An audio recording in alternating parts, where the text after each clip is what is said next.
एक बार एक बनिया था और वो दुकान बंद करके दोपहर को अपने घर भोजन करने जाता है।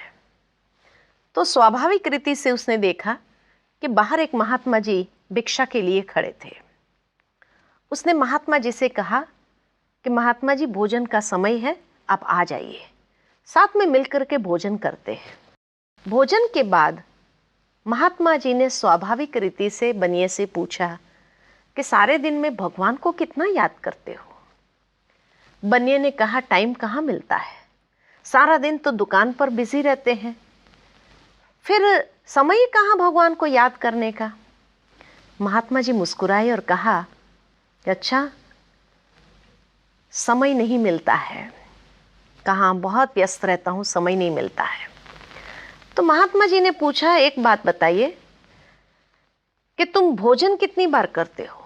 कहा, 3 टाइम, सुबह नाश्ता, दोपहर को, रात को। तो कहा, एक टाइम भोजन करने में कितना समय जाता है? कहा, आधा घंटा तो कम से कम जाता ही है।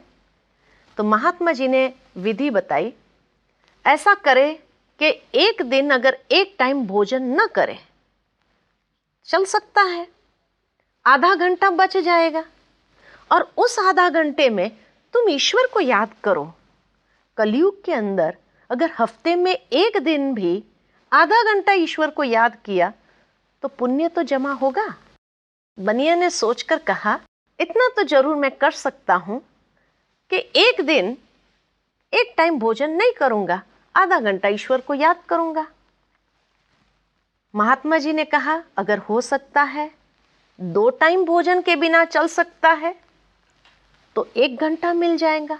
1 घंटा भी अगर तूने भगवान को याद किया इस कलयुग के अंदर, तो भी बहुत पुण्य मिल जाएगा।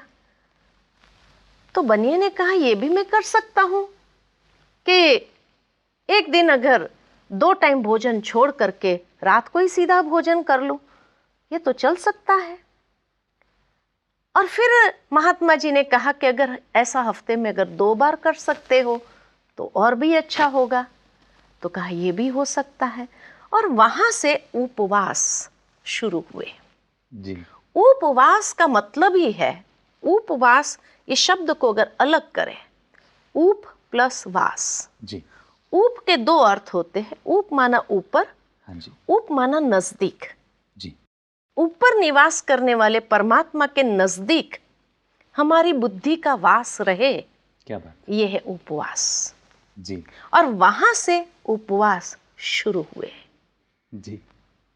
कहने का भावार्थ, चाहे पूजा पाठ, व्रत, उपवास, ये सब के पीछे भाव यही है कि हम मन को परमात्मा में एकाग्र करें, परमात्मा को याद करें।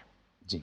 परंतु जैसे कहा जाता है कि एक लकीर के फकीर हो जाता है व्यक्ति, पूजा पाठ उसमें तो चला जाता है, जी। उपवास भी कर लेता है, लेकिन देखा गया कि जिस दिन उपवास होगा ना, उस दिन फरार भी खाएगा, फल भी खाएगा, तो समय तो खाने में ही चला गया, भगवान को याद कहाँ करते हैं हम। जी जी जी, असली आशय कहीं ना कहीं पीछे छूट गया।